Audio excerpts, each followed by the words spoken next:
Hello my dear, welcome to my channel golden nest. কিছু গুরুত্বপূর্ণ কথা, সেটা হচ্ছে এই আমাদের যে পরীক্ষাটা হলো 2016 যে এসএলএসটি এক্সামটা যেটা হলো, এখানে নতুন যারা এবং যারা ফ্রেশার্স 2025-এর যারা ক্যান্ডিডেট সবাই যে পরীক্ষাটা দিল এবং তার রেজাল্টও আমরা সবাই পেয়েছি। আমি একটা ক্যান্ডিডেট। কিছু গুরুত্বপূর্ণ কথা, যেই কথাগুলো একটু মন দিয়ে শুনুন, বুঝতে পারবেন কোথায় জ্বরটা পাকিয়েছে। সুপ্রিম কোর্টে প্রথমে বলা হয়েছিল যে 2016 নিয়মে 2016 যারা ক্যান্ডিডেট তাদের জন্য পরীক্ষাটা হবে। ওখানে একটা ফ্রেজ ছিল, আপনারা হয়তো মনে আছে, সেটা হচ্ছে ফ্রেশ রিক্রুটমেন্ট। এই ফ্রেশ রিক্রুটমেন্টের নাম নিয়ে সরকার কী করলো, ওরা 2016 ক্যান্ডিডেট এবং নিউ কামার্স যারা নিউ ক্যান্ডিডেট তাদের কিন্তু আপনার দুটোকে গুলিয়ে দিল। প্রথমে বলা হয়েছিল যে পরীক্ষা দুটো হবে, একটা নতুনদের জন্য হবে, একটা যারা 16 ক্যান্ডিডেট পরীক্ষা দিয়ে ইন সার্ভিস, এবং যারা 16 appearing candidate not called for the verification first phase, মানে 16 যারা তারা পরীক্ষাটা দেবে, ফ্রেশভাবে রিক্রুট হবে সেই জন্য। তো প্রথমে একটা খবর শুনেছিলাম, একদম প্রথমে কথা বলছি, সেটা হচ্ছে যে পরীক্ষা দুটো হবে, দুবারে হবে, নতুনদের জন্য এবং পুরনোদের জন্য। এটাই হচ্ছে মানে ফ্রেশ রিক্রুটমেন্ট কথাটা, মানে সুপ্রিম কোর্টের। আমাদের সরকার কি করলো, পুরো জিনিসটাকে ইচ্ছে করে ইন্টেনশনালি ডেলিভারেটলি এটাকে খিচুড়ি পাকিয়ে জট পাকিয়ে ছেড়ে দিল, এবং আজকের ডেটে নতুন এবং পুরনো এরা একে অপরকে শত্রু ভাবছে। কিন্তু দেখুন, আমরা সবাই শিক্ষিত, এখানে কেউ কারোর শত্রু কিন্তু না। একটু ডিপলি ভেবে দেখবেন, কেউ কারোর শত্রু না, আমরা সবাই কিন্তু উড-বি টিচার, এটা মাথায় রাখতে হবে। এখন যারা পুরনো পরীক্ষার্থী ইন সার্ভিস, তারা যোগ্য ক্যান্ডিডেট অবশ্যই রয়েছে, 100 বার রয়েছে, তার মধ্যে অযোগ্য আছে, তার জন্য তো প্যানেলটা ক্যান্সেল হলো। তাহলে সেখানে আমাদের পুরো 2016 যারা রিক্রুটেড টিচার তাদেরকে আমাদের এটা ভাবার কোনো প্রয়োজন নেই কিন্তু যে এটা সবাই অযোগ্য বা সবাই টেন্টেড। আনটেন্টেড প্রচুর রয়েছে যারা আজকের ডেটে হয়তো কেন ডাকও পায়নি, কারণ তারা কাট অফে আসতে পারেনি, 10 নম্বর প্লাস 10 নম্বর এরকম দিয়েও তারা প্যানেলে পায়নি, জায়গাটা করতে পারেনি। এটা প্যাথেটিক। মানবিকতার খাতির থেকে একটু ভেবে দেখবেন, এখানে শত্রু কিন্তু কী কারণ, কিন্তু সরকার এটাকে যে ব্রিটিশ পলিসি অবলম্বন করছে, ডিভাইড অ্যান্ড রুল পলিসি, মানে হচ্ছে নতুনগুলো পুরনোদের শত্রু ভাববে, পুরনোগুলো ভাবছে এরা ফ্রেশার, এরা পড়াশোনা করার সময় পেয়েছে, এরা ভালো পরীক্ষা দিয়েছে, আমাদের থেকে বেশি নম্বর পেয়েছে, এরা রাগ পাবে। এই যে জটটা বাকি, এটা সরকারের এর জন্য কিন্তু দায়ী সরকার, এটা কিন্তু ক্যান্ডিডেটটা না। তো কেউ কাউকে শত্রু হওয়া দরকার নেই। এই যে আমি দেখলাম ফেসবুকে খুব লাফাচ্ছে কয়েকজন, মানে বোকার মতো, গাধার মতো, যে 10 নম্বর অ্যাড হবে না, মাইনাস হয়ে যাবে, হ্যাঁ খেলা শুরু। ভাই এসব বলে কোনো লাভ নেই। কিসের খেলা? এটা তো জীবন নিয়ে খেলছে সববার।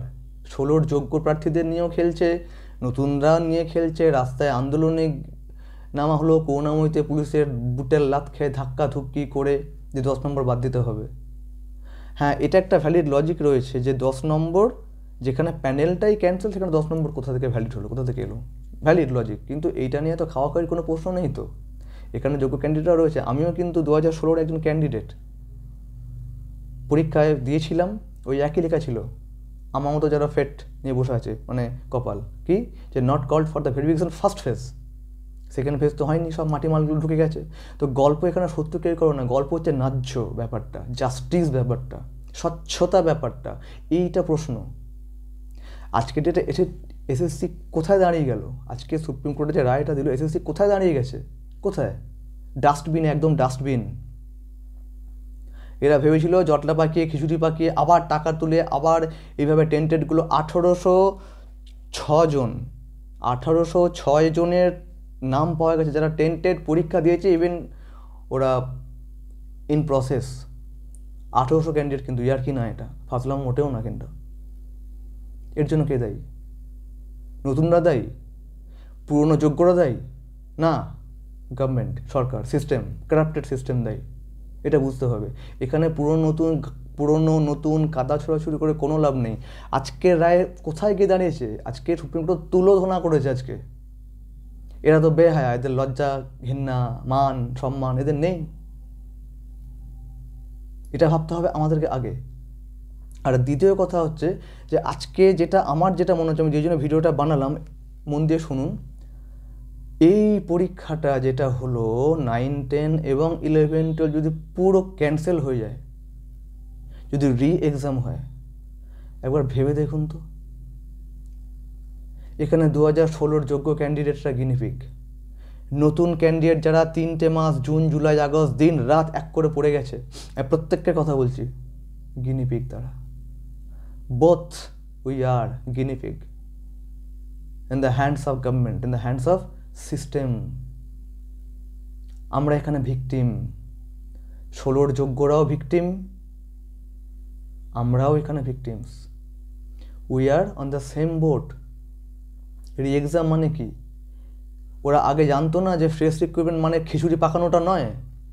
ওরা আগে জানতো না যে ফ্রেশ রিক্রুটমেন্ট মানে এখানে পুরনো নতুন মানে টেন্টেড, হ্যাঁ, সবাইকে ঢুকিয়ে দিয়ে আবার ওই একই কেস করে দেবো আর এরা ক্যান্ডিডেটগুলো লড়বে রাস্তায়। এটা তো সব জানে এবং জেনে শুনেই কাজটা করেছে।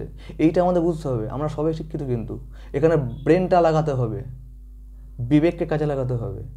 কাদা ছুড়োছুড়ি করে কোনো লাভ নেই, কিন্তু তো সরকার হাসছে, ওরা তো মজা দেখছে। আমাদের এই জায়গাটা বুঝতে হবে। আজকের ডেটে সুপ্রিম কোর্ট কী করেছে? SLST ওরিয়েন্টেড যত যা কেস আছে, 40+ কেসেস সব কী করেছে? হাইকোর্টকে ট্রান্সফার করেছে, যে হাইকোর্ট যে সিদ্ধান্ত নেবে ওটাই ফাইনাল। তাহলে 28 তারিখে কী আছে? এই 10 নম্বর মার্কস অমৃতা সিনহার বেঞ্চে এটা হিয়ারিং মানে ভার্ডিক্ট দিয়ে দেবে, শুনানি মানে ফাইনাল। এখানে পুরনো নতুনদের আনন্দ লাফিয়ে কী লাভ? আলটিমেট লাভটা কী হচ্ছে? অন্যদের সর্বনাশ আর আমাদের বা সবার কথা বলছি পৌষ মাস, এটা তো কাম্য না।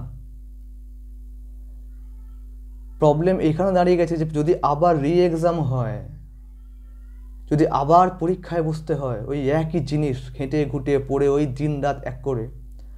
আমরা তো মানুষ, হিউম্যান বিং। আমরা কি সুপার হিউম্যান বিং নাকি? হিউম্যান নাকি আমরা? Super human being. যখন যা পারবে করে যাব, যখন যা বলবে করতে হবে। তারপরে চাকরির জন্য রাস্তায় বুটের লাত খেয়ে ভিখিরির মতো আমাদেরকে চাকরি চাইতে হবে সরকারের কাছে। হ্যাঁ, 10 নম্বর যদি ক্যান্সেল হয়, ক্যান্সেল ইন্টারভিউয়ে গিয়ে নাকি পরে, আগে পরে তার কোনো প্রশ্ন ওঠে না। ক্যান্সেল মিনস কি? ক্যান্সেল, আগে পরে কোনো প্রশ্ন উঠছে না। কিন্তু একটু ভেবে দেখুন, যদি আবার এক্সাম হয়, আবার পুনরাবৃত্তি হয়। এখন সরকারের টনক নড়েছে, হ্যাঁ, এখন কি বলছে? যে আলাদা করে পরীক্ষা আবার হতে পারে, পুরনো এবং নতুনদের জন্য আলাদা করে, মানে আবার 9, 10-এর একটা পরীক্ষা দুটো হবে, 11, 12-এর পরীক্ষা আবার হবে। এখন নাকি শুনছি গ্রুপ সি, গ্রুপ ডি সব নাকি আলাদা করে পরীক্ষা হবে 2016 রুলস মেনে। আজব নাটকবাজি ভাই শুরু করেছে। আর আমরা বোকার মতো নতুন পুরনো এক্সপিরিয়েন্স, টেন্টেড, আনটেন্টেড, নিউ কামার আমরা লড়ে যাচ্ছি। ওরা বিন্দাস মজা দেখছে এবং যা করা সেটা ওরা করবে। সুপ্রিম কোর্টের ওপরে তো এরা স্টেট গভর্নমেন্ট ভাবছে খেলে দেবো বেরিয়ে যাব। একটু ভেবে দেখবেন যে এক্সাম হওয়া মানে কি বিচ্ছিরি কেস হবে, আবার একই জিনিস হবে। এরা খারাপ না, এদের নিয়তটা খারাপ, এদের ইন্টেনশন, মোটিভ সব করাপ্টেড। এদের ভিক্টিমাইজ তো আমরা হচ্ছি, ভিখিরি তো আমরা হয়েছি, আবার হতে চলেছি হয়তো যদি এক্সাম হয়, যদি এটা ক্যান্সেল হয়। একটু ভাবুন না। অবশ্যই কমেন্ট বক্সে কমেন্ট করে জানাবেন। যদি আমার কোনো কথা খারাপ লেগে থাকে, ভদ্রভাবে সভ্যভাবে কমেন্ট করে আমাকে বলবেন, তারপরে আমি আবার উত্তর দেওয়ার জন্য ভিডিও বানাবো। চ্যানেলটিকে সাবস্ক্রাইব করে রাখবেন। ভালো থাকবেন। ওকে।